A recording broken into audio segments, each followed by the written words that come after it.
Naked and Afraid, Last One Standing, Season 2, Episode 3 review. Well, good people, this was by far the most intriguing episode of Last One Standing this season, and if you don't already know by now, this is a competition, and there could only be one person left standing at the end. So over the course of this review, I will start off by giving my rating for the episode, I'll talk about some of the highlights for the episode, and I'll share my thoughts on the teams starting from the strongest to the weakest. So without any further delay, let's jump right in. Now, if I had to rate episode 3 on a scale of 1 to 10, I would rate it a solid 9. I have to concede that the challenges this season in comparison to the last season are far more intense and more difficult in my opinion. It seems like the stakes are higher, and winning these challenges takes a certain degree of intelligence.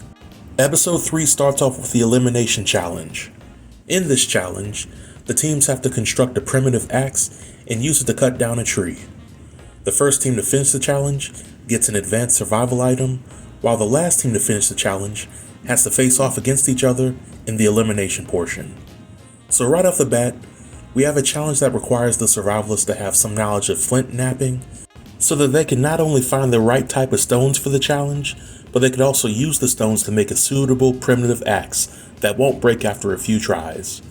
And aside from the primitive fire challenge from last season, this challenge has got to be the hardest challenge that I've ever seen the survivalists complete.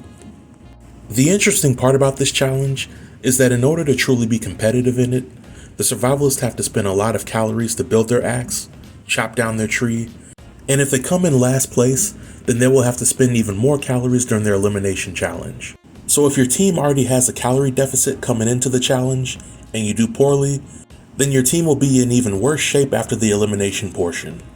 We see this as Team Gary, Lindsay, and Danny come in last, and they have to face off against each other to see who gets eliminated.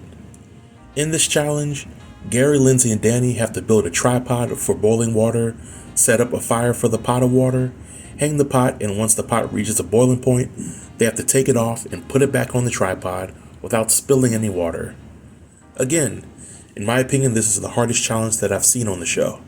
Now, one of the top WTF moments in this episode for me was when Jeff came up with the idea of volunteering to take Lindsay's place in the elimination in exchange for the bow and arrow.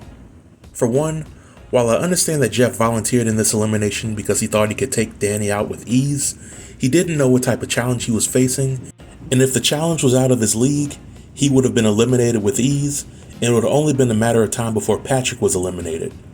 But secondly, in my opinion, Lindsay was a fool to not take Jeff up on his offer. Let's look at the situation at hand. Everybody on the show is competing for lots and lots of money. In this team, Gary and Lindsay have a pretty solid connection, while Danny is the weak link, and she would become even more of a liability if she doesn't eat more food. Gary, Lindsay, and Danny are more concerned with keeping their bow and arrow out of the hands of Jeff than they are of trying to ensure that they have the best chance of winning the challenge. So at the end of the elimination challenge, Lindsay lost and was sent home, while Gary is left being the wind beneath Danny's wings. So if I were Lindsay, I would have sucked up my pride and gave Jeff the bow and arrow to ensure that I remained in the challenge. Because let's face it, up until this episode, the only person that had any luck hunting with the bow and arrow was Gary, and the only thing that he could catch was a squirrel. So what's the harm in making a trade with it? But the other top WTF moment for the episode was Fishgate. After the first part of the elimination challenge, Trish, Dan, and Fernando go fishing and they capture another score of fish from the water source that appears to be shared with the other teams. Keep in mind that this water source is a small pond, and at some point, the survivalists are going to catch all the fish from it, and they will have to rely on another source of food to eat.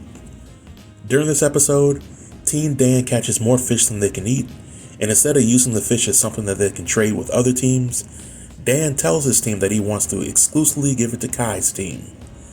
Trish takes issue with this because Kai still hasn't lived up to her end of the deal when she promised to share food with them in exchange for the bow and arrow that Dan gave them. Now granted, Kai hasn't had much luck with using the bow and arrow, but it's the principle of it all. But it seems like Dan is reverting back to his mindset of season 1 of Last One Standing, and he only wants to share with certain people in order to help them advance to the finale while shutting out the rest. Now correct me if I'm wrong, but I thought that sharing was against the rules this season. But if exceptions are made for situations like this, I guess I can understand it. But when Kai learned that Dan's team tried to give them free food, she decided to give the food back to Dan. I know that Kai's decision to give the food back to Dan might be a little controversial, but I side with Kai on this. These people are involved in a competition with a lot of money involved, and from a logical standpoint, if your biggest competitor is giving you free stuff, one has to wonder what's the catch. In this case, will the free food make those that eat it sick? Will Dan's team think that because they gave away free food that they can get something in return for free? Or will Dan and his teammates throw that kind gesture back in the faces of Kai's teammates if relations sour between the two of them? In Kai's mind, giving the fish back eliminates any of that foolishness. But I want to spend the rest of the video talking about the teams in order from strongest to weakest, and I'll start with Team Dan, Trish, and Fernando. Now, I've said this multiple times in the past videos, but I feel that I need to say it again. Trish is by far the MVP for the episode.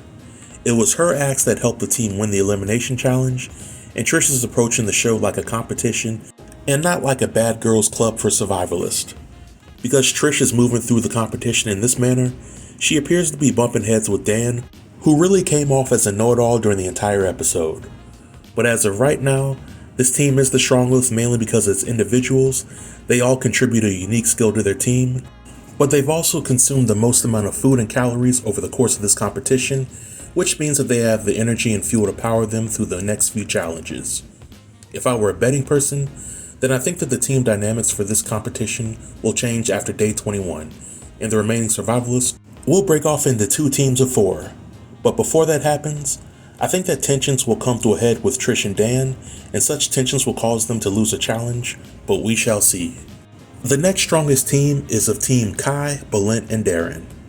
I gotta tip my hat off to Darren for this episode. He seemed to be the jack of all trades throughout the competition, and he has been instrumental in much of his team's success. I still respect Kai and Balint, but I think that the tensions between the two of them will eventually come to a head as well. Kai is without a doubt the leader on this team, but it seems like she's making the decisions for the team without fully weighing how the decisions will impact her teammates. In this episode, we see Kai returning Dan's gifted fish, but Balint was very vocal about wanting to eat that fish because tomorrow isn't promised. Kai seems to be playing the long game, while Balint is focused on surviving day to day. I think that this team could eventually be the strongest on the show, but they'll have to be more unified than ever before. The next team is Jeff and Patrick. Very early on in the episode, it seemed as if Jeff and Patrick really don't want to be teammates, but they're making the most of the situation. They essentially blame each other for the failures of last week's challenge, and they both think that they're better than the other. I will give Jeff credit in that he is the hardest working survivalist on the show, and I think it was smart of him to bring the satchel full of axe heads to the challenge, instead of hoping for the best with what he made. So I think that as a team, Jeff and Patrick can work efficiently together, but I think that they're still missing the secret sauce that the other 2 stronger teams have. And lastly, there's the team of Gary and Danny. In my opinion, Lindsay being eliminated from the challenge was a huge blow to Gary. Lindsay was a very skilled competitor, and she had actions that could back up her words. With Gary being left with Danny, Gary will have to take on the bulk of the manual labor task because Danny will likely be too weak to help him. Gary will also be at an even bigger disadvantage if he has to do any more elimination or food catch challenges with Danny. The only positive part about having Danny on the team is that Gary can hunt, catch, and process all the animals he wants, and he doesn't have to share it with anybody. But unless the other teams really fumble the ball before the next team shift, I don't see Gary or Danny moving up on the list, and I believe that Danny will be the next person eliminated from the challenge. Well, this marks the end of the review. Feel free to leave all comments below in the comment section, and I'll be sure to reply to everybody. Until next time, stay tuned and stay safe. Peace.